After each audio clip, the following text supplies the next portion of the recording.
Shalom, damai di hati. Baik, program Kusapa di saat ini akan segera kita mulaikan. Untuk itu mari berdoa. Ada pujian syukur yang kami naikkan kepadamu ya Allah Bapa kekal di surga, karena cinta kasih Tuhan yang senantiasa kami alami dan rasakan di sepanjang perjalanan kehidupan kami.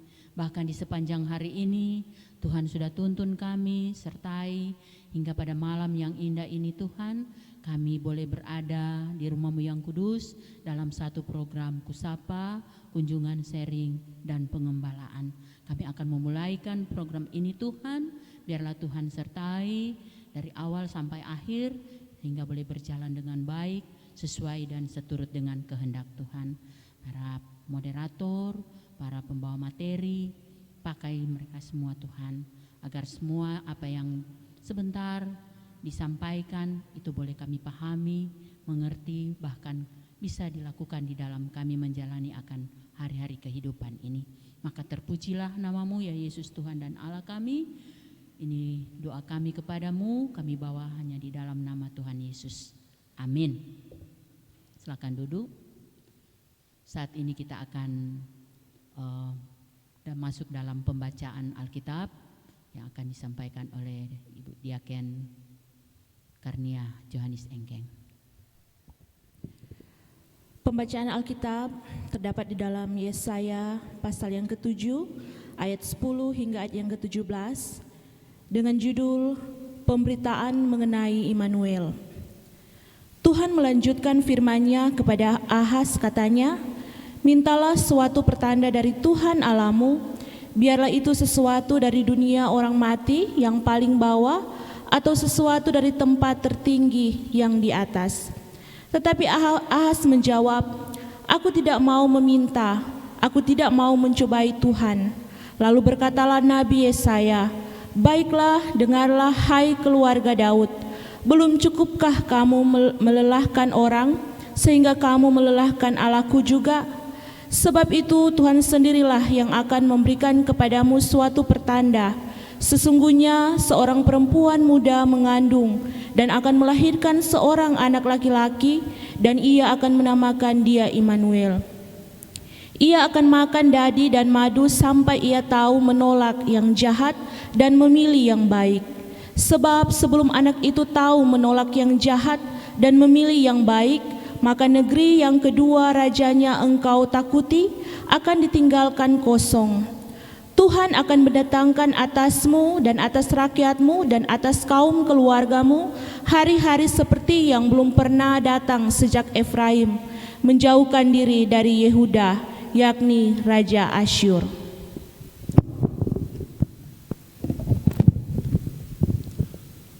Jemaat yang dikasihi Tuhan, saatnya kita masuk dalam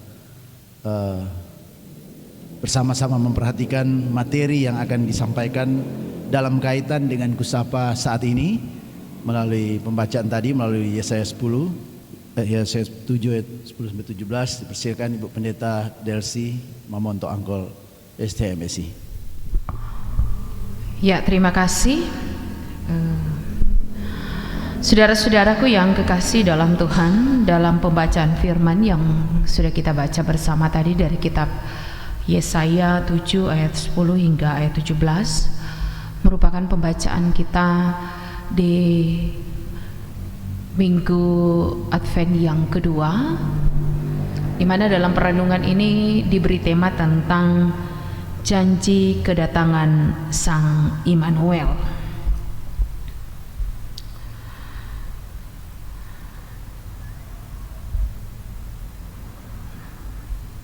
Tentu dalam kalender gerejawi sebagaimana di sepanjang menghayati akan minggu Advent, yaitu 4 minggu yang akan kita lewati sebelum kita merayakan perayaan hari Natal. Dan pastinya kita sangat memahami bahwa dalam penghayatan Minggu Advent ini kita dihantar untuk bagaimana kita mempersiapkan diri kita, pribadi kita, yaitu bicara tentang iman kita dalam menyambut kedatangan Tuhan Yesus kembali. Jadi bukan saja dalam mempersiapkan perayaan hari Natal, yaitu menunjuk kepada peristiwa kelahiran Yesus, tapi tentu pemahaman Minggu Advent ini menghantar kita tentang pengharapan eskatologis atau berbicara tentang kedatangan Kristus kembali. Nah, oleh karena itu tentu ada harapan bagaimana di sepanjang minggu-minggu ini kita bukan hanya melewati begitu saja, bahkan bukan hanya sekedar diisi dengan berbagai-bagai perayaan-perayaan menyambut Natal Yesus Kristus, tapi pastinya dalam pemaknaan di mana kita dihantar dengan perenungan firman. Persiapan itu menunjuk bahwa iman kita terus-menerus dibaharui oleh firman, sehingga di dalamnya ada perubahan-perubahan sikap, karakter, cara hidup, kelakuan kita sebagai orang percaya yang semakin hari semakin baik, semakin menjadi seperti yang Tuhan mau. Walaupun kita akui sebagai manusia kita punya banyak kekurangan, tetapi kita tidak pada akhirnya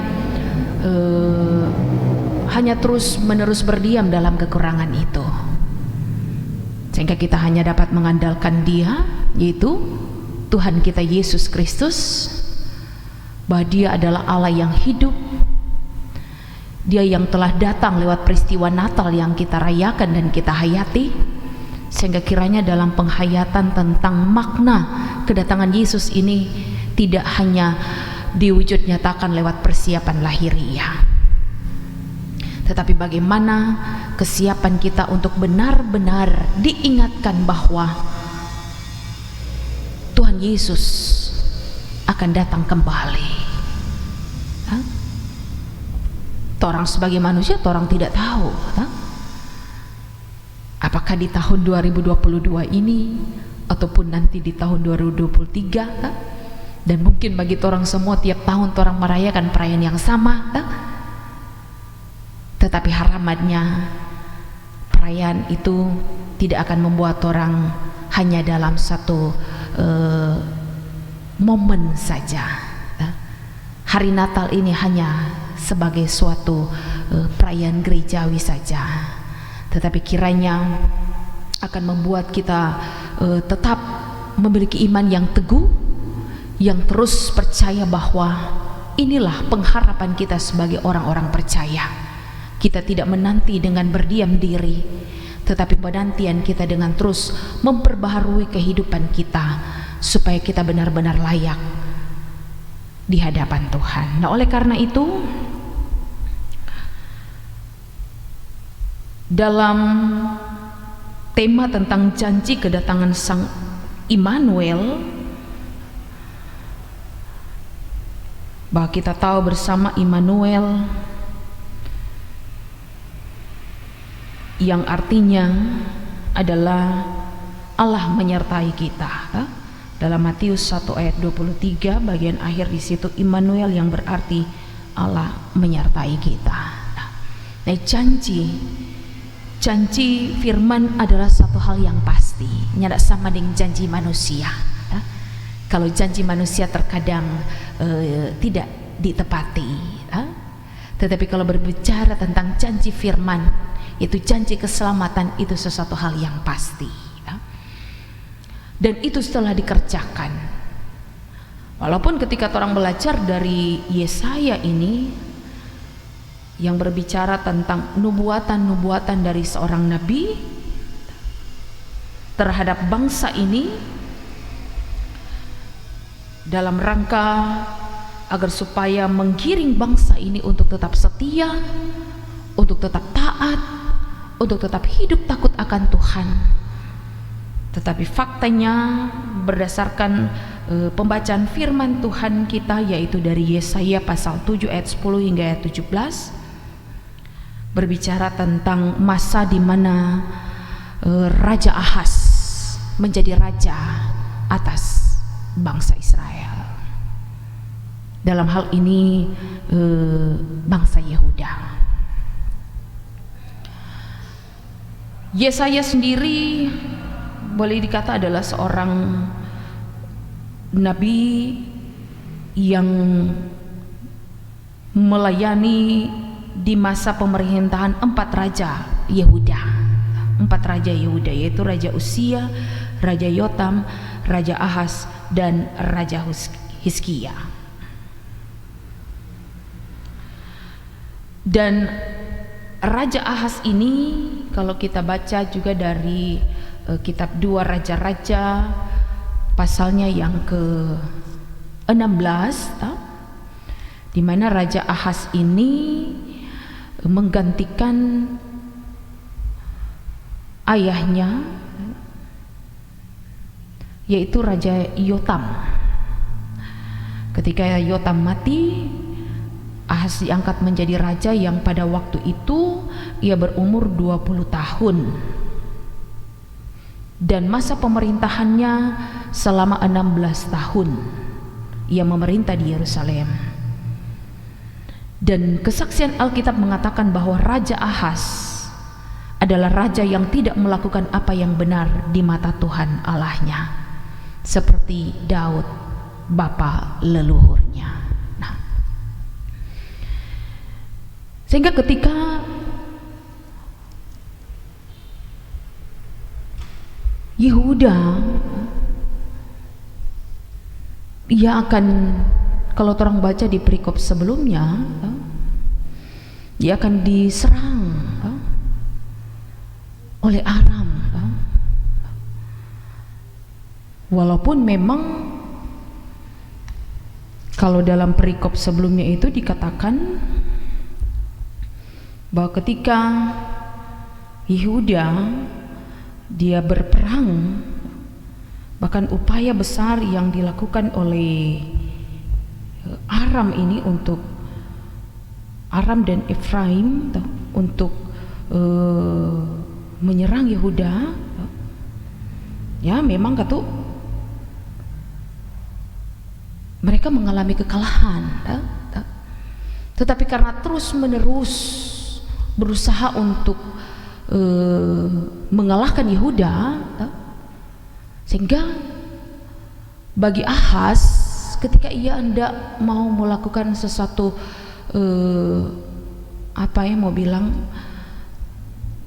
strategi kekuatan perangnya, pada akhirnya yang dilakukannya bukan meminta pertolongan Tuhan, tapi justru yang dia lakukan adalah dengan meminta bantuan dari Asyur. Ia meminta bantuan dari Asyur, sehingga apa yang terjadi, tentu ini merupakan suatu tindakan yang tidak berkenan di hadapan Tuhan. Karena sebagai seorang raja Israel yang harus dilakukan oleh raja, dia harus meminta pertolongan Tuhan, bukan dengan mengandalkan bangsa-bangsa lain, dalam hal ini Asyur. Tapi luar biasanya, mulai dari ayat 10 sini, hal yang ditunjukkan Tuhan melalui nabinya, artinya suatu wujud di mana begitu ya kasih Allah, kasih Tuhan Allah yang begitu besar bagi bangsa ini, sehingga melalui firman Tuhan kepada Raja Ahaz, mintalah suatu pertanda dari Tuhan Allahmu, biarlah itu sesuatu dari dunia orang mati yang paling bawah, atau sesuatu dari tempat tertinggi yang di atas. Artinya dari firman Tuhan ini mau berbicara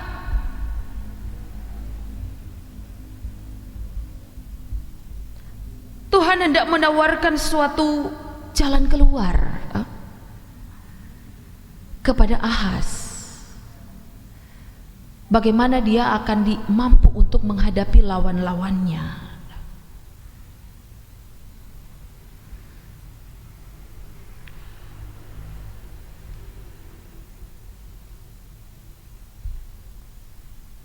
Sehingga suatu peluang yang begitu besar yang mau bilang di sini, dan Ahaz tinggal mau bilang, silakan memberi permintaan. Nganta mau minta kekuatan, artinya ini meminta kepada kekuatan yang tertinggi, yaitu kepada Tuhan. Sehingga ketika Tuhan bilang di sini, firman Tuhan berkata bahwa suatu dari dunia orang mati yang paling bawah atau sesuatu dari tempat tertinggi yang di atas, hendak menunjukkan tuh kekuasaan Tuhan yang tinggal memerintahkan. Tuhan tinggal mau perintah, sehingga diberi kepada kesempatan kepada Ahaz untuk tinggal kok ngana mau bilang, silakan ngana minta permohonan. Dan Tuhan Allah yang memiliki kekuasaan tertinggi, dia tinggal memerintahkan bagaimana caranya ia dapat mendapatkan sehingga Ahaz ini akan mendapatkan pertolongan, mau dari bawah atau yang dari atas. Di sini Tuhan tidak menunjukkan kemahakuasaannya. Dia memiliki kekuasaan, baik itu yang ada di bawah atau yang ada di bumi ini, atau yang ada di kolong bumi ini, atau yang ada di langit ini, menunjukkan tuh posisi tertinggi. Tuhan dapat memerintahkan agar memberi pertolongan kepada Ahaz. Tetapi ayat 12 katakan di sini, Ahaz menjawab, aku tidak mau meminta, aku tidak mau mencobai Tuhan. Seakan-akan Ahaz dia menyebut suatu larangan dari kitab Ulangan 6 ayat 16.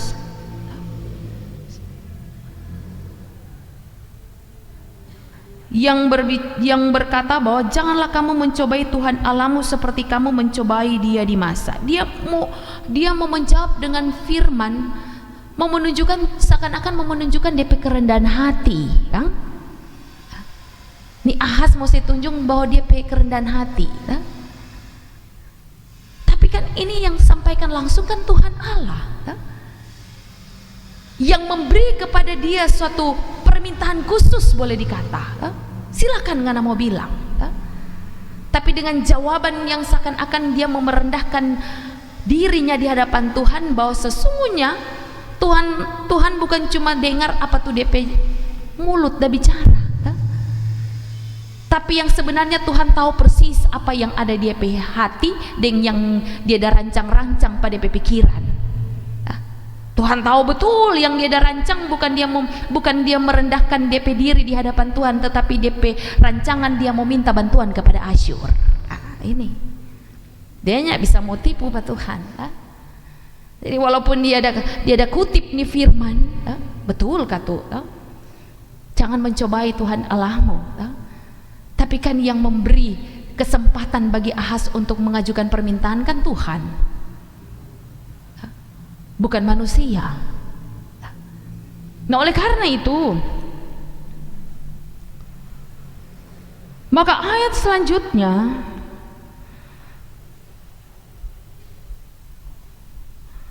Nabi berkata bahwa baiklah dengarkan hai keluarga Daud, belum cukupkah kamu melelahkan orang sehingga kamu melelahkan Allahku juga?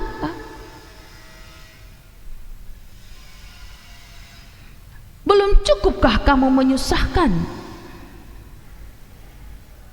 melelahkan? Kalau perenungan yang lalu bilang menyusahi, kan? Kalau ini melelahkan.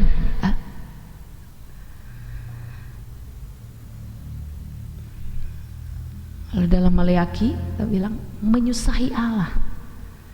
Kalau di sini bilang melelahkan. Kan melelahkan kan satu kata yang ya serupa juga dengan menyusahi. bikin susah, bikin susah orang. DP perbuatan pada akhirnya orang lain yang susah. DP perbuatan pada akhirnya orang lain yang menderita. Bahkan disebut di sini bukan cuma melelahkan orang, tapi melelahkan Allah.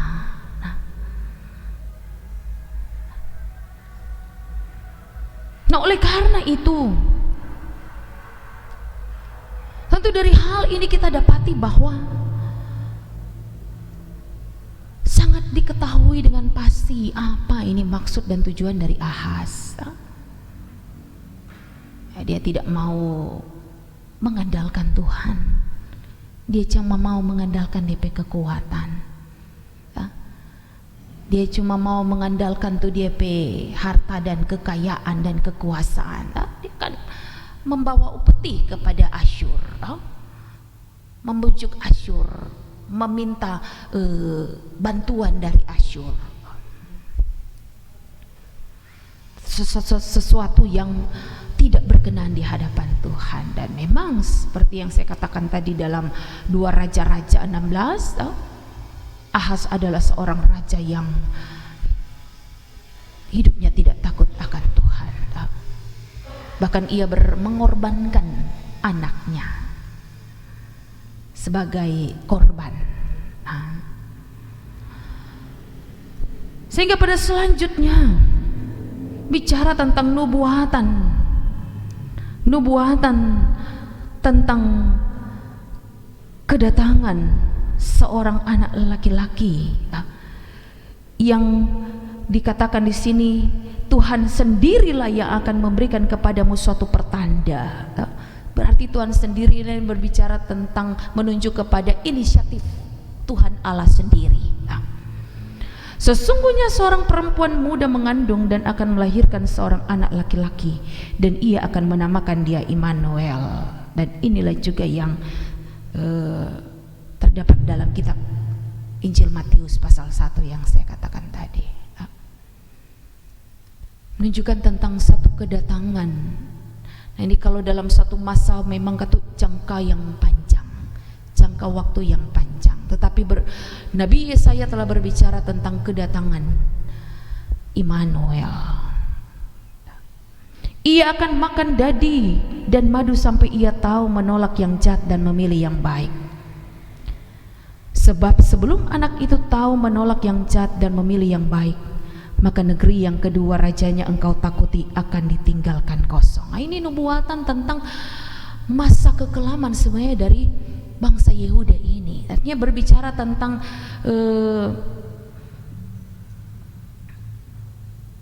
pemberitaan kedatangan tentang Immanuel ini, tetapi masa di mana sampai kepada peristiwa seorang perempuan yang tentunya menunjuk kepada Maria, yang adalah wanita yang muda, seorang perawan yang kemudian dia akan mengandung oleh Roh Kudus. Dia akan mengandung seorang anak laki-laki dan kemudian anak itu akan dinamakan Immanuel. Tuhan yang memberi pertanda, dan Tuhan sendirilah juga yang akan memilih siapa dia itu kepada seorang perempuan, dan anak laki-laki ini Tuhan sendirilah juga yang memberi nama, yaitu Immanuel.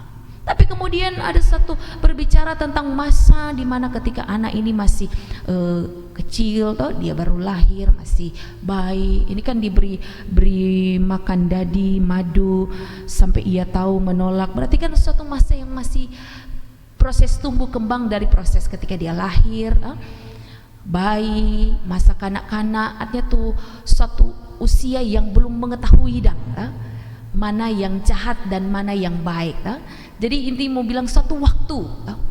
Ini adalah satu waktu masa penantian di mana masa kekelaman dari ini bangsa Israel, bangsa Yehuda sebenarnya. Karena ayat 18 itu katakan, sebab sebelum anak itu tahu menolak yang jahat dan memilih yang baik, maka negeri yang kedua rajanya engkau takuti akan ditinggalkan kosong. tinggalkan kosong. Ini kan berarti bicara tentang kekalahan.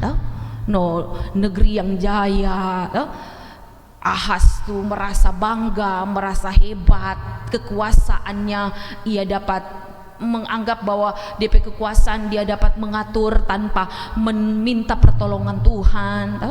Dia dapat menghadapi DP lawan-lawan, DP musuh-musuh dengan tidak mengandalkan Tuhan, justru dia mengandalkan Asyur. Ini sesuatu kekejian yang dilakukan oleh raja, sehingga pada masa di mana masa penantian menuju kepada Mesias, berbicara tentang Immanuel ini yang akan datang, yaitu bicara tentang kedatangan Yesus Kristus. Di masa itu adalah satu nubuatan tentang penderitaan. Negeri yang kosong berarti kan sunya ada DP kehidupan. Mau bicara jaya, sunya ada DP kejayaan Mau bicara DP kemegahan, sunya ada. Kosong berarti bisa bicara kehancuran, bisa bicara tentang reruntuhan dari bangsa ini. Tuhan akan mendatangkan atasmu dan atas rakyatmu dan atas kaum keluargamu hari-hari seperti yang belum pernah datang sejak Efraim. Ini bicara tentang hari-hari yang belum dorang rasa, yang menunjukkan suatu peristiwa penderitaan yang luar biasa. Waktu Efraim juga menyerang, Ahas memang sampai harus meminta bantuan Asyur. Ini kan mau bilang itu satu kondisi yang mungkin dorang anggap juga cuma sampai begitu,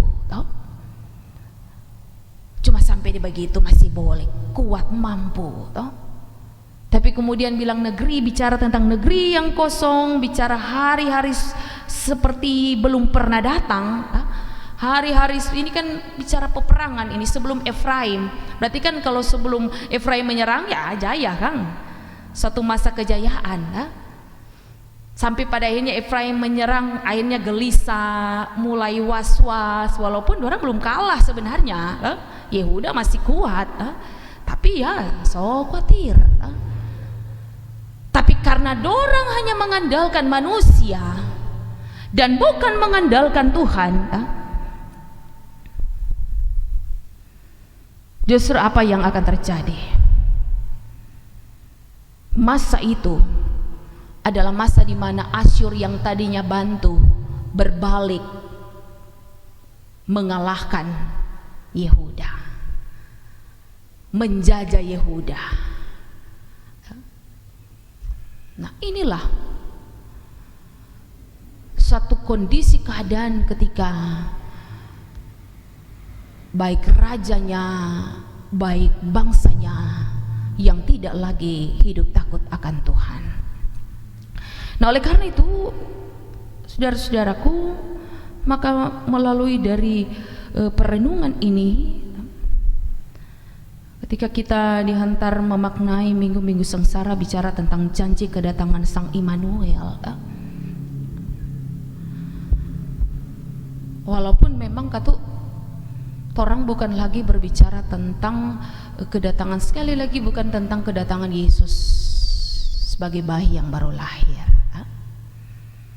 tapi berbicara tentang kedatangan Yesus Kristus kembali. Janji kedatangan yang disampaikan oleh Nabi ini kepada bangsa ini tentunya hendak menyadarkan bangsa ini bahwa janganlah pada akhirnya penderitaan yang dialami itu karena perbuatan dosa. Akhirnya belajar dari bangsa Israel. Orang kan juga sementara menanti janji kedatangan Sang Immanuel. Ada kalau peristiwa tentang nubuatan Yesaya ini kan janji kedatangan, nubuatan tentang kedatangan Yesus yang akan menyelamatkan bangsa ini. Dan firman itu telah digenapi. Sang perempuan muda yang perawan, yang kemudian mengandung oleh Roh Kudus dan melahirkan seorang bayi laki-laki yang diberi nama Immanuel, itu telah digenapi. Ia yang datang ke dunia karena begitu besar cinta kasihnya kepada manusia sehingga dia datang sebagai manusia. Ia rela menderita sampai harus mati di kayu salib.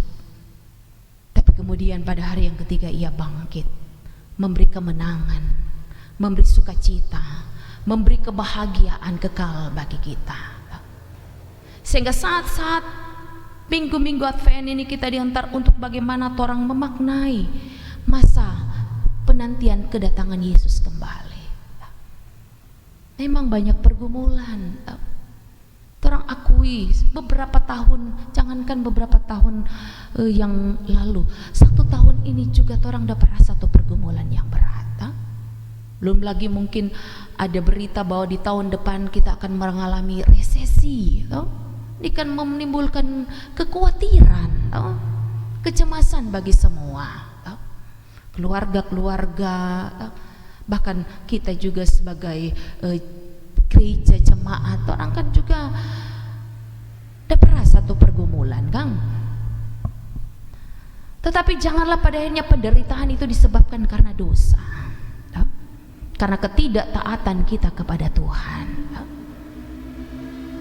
Janganlah karena sikap-sikap seperti Raja Ahaz yang sombong, karena merasa punya kedudukan yang tinggi sebagai raja, jadi seenaknya saja untuk melakukan menurut keinginan dan kemauannya, bahkan rela mengorbankan keluarganya, anaknya, mengandalkan harta dan kekayaannya, bahkan mengandalkan bangsa-bangsa yang tidak taat kepada Tuhan, dijadikan sekutu untuk menghadapi dorampe pergumulan. Nah, ini dari firman Tuhan menghantar kita bahwa saya katakan tadi, masa penantian kedatangan Yesus kembali memang orang banyak sekali bergumul, ada penderitaan. Hingga lewat firman Tuhan mengingatkan kita, janganlah orang andalkan orang kekuatan, jabatan, kekayaan, padahal itu tidak akan menjamin orang akan mendapatkan pertolongan, apalagi mengandalkan manusia. Biarlah Asyur dianggap sebagai bangsa yang gagah, kuat, kalau strategi perang jago,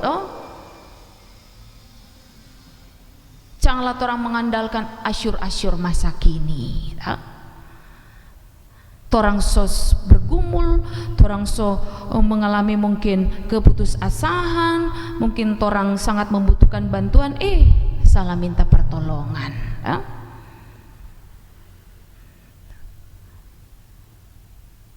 Dalam kesusahan, misalnya orang bergumul dengan sakit, berdoa mungkin nyadak baik-baik, anggap Tuhan nyadak dengar, orang minta bantuan orang lain. Hanya orang lain bilang, pergi jadi dukun, pergi jadi tukang berobat. Hanya orang ndak le takut Tuhan, malah orang so tersesat, so menyesatkan diri. Apalagi di suatu tradisi, Kang, orang tidak bisa pungkiri, walaupun bilang kata orang mempersiapkan hati, tapi juga dalam perayaan Natal kata sukacita. Tidak salah ketika orang wujud nyatakan itu dengan persiapan-persiapan tradisi, di mana perayaan hari Natal ada kue, ada minuman, ada makanan. Mar janganlah pada akhirnya karena orang so ada dalam satu kondisi harus memenuhi itu kebutuhan, bapinjang jo tareen. Karena mau supaya tuh kebutuhan yang lebih itu dapat terpenuhi, bapinjang jo. Biar kesana dia barente, so bukan lebeking sukacita tuh dia, so hilang tuh sukacita Natal. Kalau cuma mau saya tunjung gengsi, mau saya tunjung dang pa orang, kita le boleh, cuma ngana so boleh, kita le boleh mau ganti horden baru, kita le boleh mau ganti sofa baru, kita le boleh mau ganti spring bed baru. Artinya pada akhirnya orang menyusahkan diri. Atau janganlah pada akhirnya orang silakan menyiapkan segala sesuatu, makanan, catering, dan juta-juta. Toples, satu toples paling murah sekarang berapa? 200.000. Sedangkan tadi dia bilang biji-biji saja 80.000 satu toples, apalagi cookies mentega, ya mungkin kau cuma 100.000, biji-biji 80.000, berapa toples orang sadia? Oh, nyak usah banyak-banyak 10 jo, ukuran biji-biji dang 80.000, 10 800.000. Coca-Cola, Fanta, Sprite yang tipis-tipis jo, yang botol-botol kecil 50-an dia satu lusin. Serta Natal kamari orang kasih derma 5.000, 2.000. Di mana orang pe ucapan syukur, toples makanan dan juta-juta dengan ratus-ratus ribu. Belum tuh baju, belum tuh cepat. Artinya nyandak dang mau bilang dang, nyandak dang mau apa ya, menghakimi nyandak. Tapi artinya mau membawa kita menyadari tuh ucapan syukur, serta badir makamari penatua diaken kasih sampul. Artinya belum bicara jemaat, ini baru penatua dan diaken ini terima sampul sedikit jadi sampul ini baru Natal, belum tahun baru, kong di bulan ini ada Desember, ada hari jadi, belum ulang tahun. Duh, adik jemaat ini mau isi akang di sampul-sampul. Tuhan tidak menuntut orang harus memberi semua, tapi mari jodoh orang renungkan, itu orang persiapan lahiriah. Jangan padanya orang sudah jadi sama dengan Raja Ahaz, orang mesti tunjung pak orang bahwa orang hebat, sementara orang mesti tunjung pak Tuhan bahwa ternyata orang tidak ada apa-apanya. Sehingga janji keselamatan, janji kedatangan Sang Immanuel yang dinubuatkan oleh Yesaya ini telah digenapi. Kita telah menikmatinya sampai di perayaan minggu-minggu Advent dan di perayaan nanti di tahun 2022 orang so menerima kegenapan janji kedatangan Immanuel. Sehingga saat ini kita dihantar bahwa Immanuel yang artinya Allah menyertai kita, bahwa tetapkan orang dapat satu penyertaan Tuhan, kecuali orang soalnya tidak percayanya sama dengan Ahaz. Kalau orang soalnya tidak percaya sama dengan Ahaz, soalnya mau dapat satu penyertaan Tuhan. Hanya orang diliputi dengan ketakutan dan kecemasan. Aduh, tahun depan semua resesi, aduh so stres, aduh so jadi bingo-bingo. Mari orang andalkan Tuhan yang sungguh-sungguh. Janji kedatangan berarti ini bicara tentang juga ada di dalamnya bukan cuma orang menanti kan, tapi kan di dalam ada penyertaan. Allah menyertai kita. Jadi andalkan sungguh-sungguh. Utamakan Tuhan di atas segala-galanya. Sambil tentu orang memperbaiki. Kalau ada hal-hal yang masih tak salah, masih nyandak sesuai dengan Tuhan pemau, mari di minggu-minggu Advent ini torang perbaiki semua itu. Sambil terus torang meminta, Tuhan kumang kok ada kasih penawaran, silakan minta Pak Tuhan. Kalau Tuhan dah suruh minta, hari minta yang sungguh-sungguh dan cuma tahu minta serta Tuhan kasih pergi jauh-jauh. Waktu mau minta, ukur nih lutut, istilahnya dang di lutut kok nyanak mau belas, kurang dah berlutut. Oh minta, serta Tuhan kasih pergi jauh-jauh. Kalau mau minta tuh sungguh-sungguh, ini kan menunjukkan tuh hubungan yang dekat dengan Tuhan. Kiranya kita semua dimampukan oleh Tuhan melalui firman, kita sama-sama belajar bagaimana orang hidup menjadi umat Allah yang terus setia, yang terus dalam komitmen iman dan terus memperbaiki segala hal dalam kehidupan kita menjadi seperti yang Tuhan mau. Immanuel, Allah menyertai kita. Terima kasih. Terima kasih atas kesempatan yang diberikan. Menarik sekali tentang materi yang kita bahas pada malam hari ini. Bicara tentang peringatan dari Nabi Yesaya kepada Raja Ahaz. di mana kalau mungkin di ayat 12 tadi pendeta sempat ulas tadi, seringkali mungkin torang juga plan khusus diperhadapkan dengan hal demikian. Torang menganggap bahwa torang pe pengertian, torang pe pengetahuan itu yang torang pegang. Sedangkan yang memang dasarnya tuh yang ingin torang sampaikan tentang firman Tuhan, seringkali itu nyanak torang sampaikan. Karena seringkali yang torang pakai hanya torang pe ego sendiri. Nah, yang ingin terjadi kalau kita lihat di pembacaan kita pada malam hari ini, Raja Ahaz hanya menggunakan kepentingannya sendiri, pemikirannya sendiri, sehingga pada saat dia diserang, dia mulai ketakutan. Padahal kalau kita baca tadi itu sebenarnya cuma ujung kuku. Toh, Yesaya ingatkan bahwa itu nyana ada apa-apa, tetapi dia ajak untuk memanggil rekanan Asyur yang justru ya juga yang menguasai bangsa Israel. Ya di sini kalau kita lihat bahwa pelajaran yang diambil kalau ada di kitab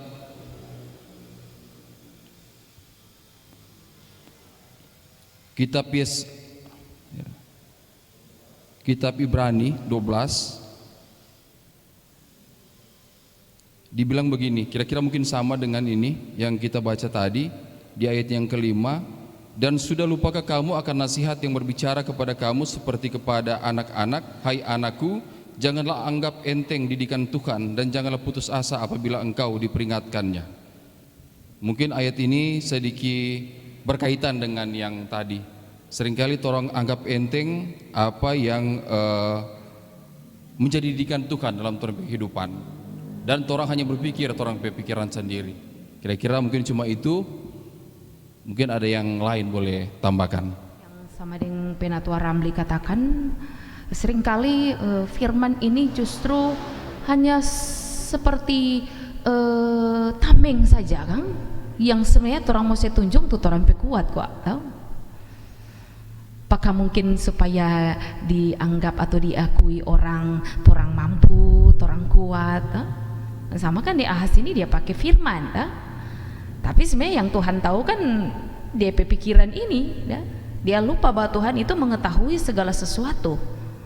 Jadi bukan cuma sesuatu yang mungkin dia bilang ketika orang dengar, oh iya katu, betul tuh dia ada bilang, tuh firman dia ada bilang itu. Tapi sebenarnya dia mau menunjukkan tuh dia kehebatan dan kesombongan diri, supaya diakui orang, supaya ya orang menghormati, ya artinya menghormati dalam hal ini hal yang lain, dia supaya disanjung orang, oh dia hebat, oh dia jago, dia kuat. Nah ini, tapi sebenarnya dia tidak mengandalkan Tuhan sebenarnya. Nah inilah jangan-jangan, makanya Penatua Ramli bilang jangan-jangan ini juga yang orang lakukan. Jadi belum tentu tuh orang dah bicara-bicara tentang firman kong sesuai dengan tu dia hati dan pikiran. Ini juga menjadi suatu bahan koreksi for orang, jangan-jangan orang hidup so menyimpang dengan apa kata firman. Kalau orang dah bilang-bilang, karena itu juga firman Tuhan bilang ya, firman ini seperti pedang bermata dua. Jadi bukan cuma mau bilang pak orang, tapi juga mau berbicara for orang pe diri sendiri. Apalagi kalau juga bicara tentang rasa begitu, pak orang mau bilang kagikon dia tersinggung, kagikon dia marah. Nah ini juga seringkali menghambat yang sebenarnya firman mau bilang begini. Nah, tadi Penatua bilang, orang bilang menurut orang pikiran, bilang coba gini supaya dia nyanak mau tersinggung. Kaki kom bicara tuh rajin-rajin ibadah, dia so datang ibadah sekarang, serta kita bilang kaki minggu depan dia so nyanak mau datang ibadah. Nah ini Ya supaya orang, ya siapa kok orang kan sebagai manusia orang seringkali mengalami itu karena pergumulan yang berat, baik orang sebagai pendeta, sebagai penatua diaken, sebagai manusia orang pun mengalami itu kesusahan. Bahkan ketika orang mengalami suatu penderitaan, iman kita pun menjadi goyah. Sehingga disinilah tentu kita diingatkan untuk berpegang sungguh-sungguh pada Tuhan. Jangan setengah-setengah, harus dengan sepenuh hati. Sambil tentu firman Tuhan juga mau bilang, mari orang rubah orang hidup. Bahwa yang Tuhan mau bukan saja mau bilang Pak Ahas mintalah, tapi yang Tuhan mau juga adalah supaya dia rubah. Dia melakukan apa yang Tuhan perintahkan. Baik itu bagaimana dia mau, artinya kan tadi saya di awal kan saya katakan dia korban-korban bakaran mezbah Tuhan, so bukan lagi untuk mempersembahkan korban bakaran kepada Tuhan. Artinya tuh hal-hal yang kudus itu sudah tidak lagi kudus, sudah dinajiskan dan lain sebagainya. Artinya perilaku-perilaku yang buruk. Cuma tambahan di akhir sesi ini, tentu marilah kita di masa Minggu Advent yang kedua nanti ini mengingatkan kepada umat Tuhan, ya jemaat kita, bahkan kita semua untuk selalu mendengar firman Tuhan, ya. Jadi sebagaimana Ahas yang tidak mendengar firman Tuhan yang sudah disampaikan oleh Yesaya, yang apa yang pendeta Delsi sampaikan tadi, karena kesombongan, keangkuhan, yang merasa mampu padahal tidak punya kemampuan apa-apa, akhirnya dia menderita, bahkan dengan sendirinya anaknya juga dia bakar sendiri. Nah, itu luar biasa, ini kejahatan yang sangat-sangat luar biasa, dan itu tercatat dalam sejarah bahwa Raja Israel pada waktu itu sudah dia yang paling, Ahas ini yang dianggap paling jahat. Nah, karena itu kita tidak mau menjadi sebagaimana Raja Ahas ini, untuk tidak dengar-dengaran kepada firman Tuhan. Dan juga tadi Penatua Ramli sudah sampaikan, ya tentu menjadi tanggung jawab kita sebagai pelayan khusus, sebagai pelayan Tuhan. Saya kira itu yang boleh kami tambahkan, dan tentu selanjutnya kami serahkan kepada MC. Mari berdoa. Segala puji dan syukur kami persembahkan kepadamu ya Bapa di sorga, ketika di saat ini kami boleh menikmati kasih karunia Tuhan lewat pertemuan kami, kegiatan kusapa, kunjungan, sharing, dan pengembalaan. Kami bersyukur Tuhan karena kami boleh diberi lagi tuntunan lewat materi yang sudah diberikan oleh hamba pelayan Tuhan, Ibu Pendeta Delsi Mamonto Angkol, STH MSCI. Biar Tuhan, apa yang sudah kami dapatkan itu akan menuntun kami di dalam kami mau melayani akan jemaat yang ada lewat tugas dan tanggung jawab kami di kolom kami masing-masing. Untuk itu Tuhan berkati kami dengan sehat kuat, bahkan kemampuan yang ada untuk kami boleh menjalani setiap tugas pelayanan kami dengan segala baik. Dan bagi Ibu Pendeta Delsi Mamonto Angkol yang sudah boleh memberi materi bagi kami semua, biar hikmat sorgawi Engkau terus anugerahkan bagi Ibu yang kekasih, sehingga dimanapun dia pergi dan berada, dia boleh menjadi pewarta kebenaran firman-Mu. Dan lewat kehidupannya ada begitu banyak jiwa yang terpanggil untuk mau datang kepadamu. Ya Yesus, Bapa yang berada dalam kerajaan sorga, saat ini Bapa, di tengah kegiatan kami sudah boleh memberikan persembahan. Biar Tuhan Engkau memberkati apa yang kami berikan ini, sehingga semuanya boleh berguna untuk hormat dan kemuliaan nama-Mu.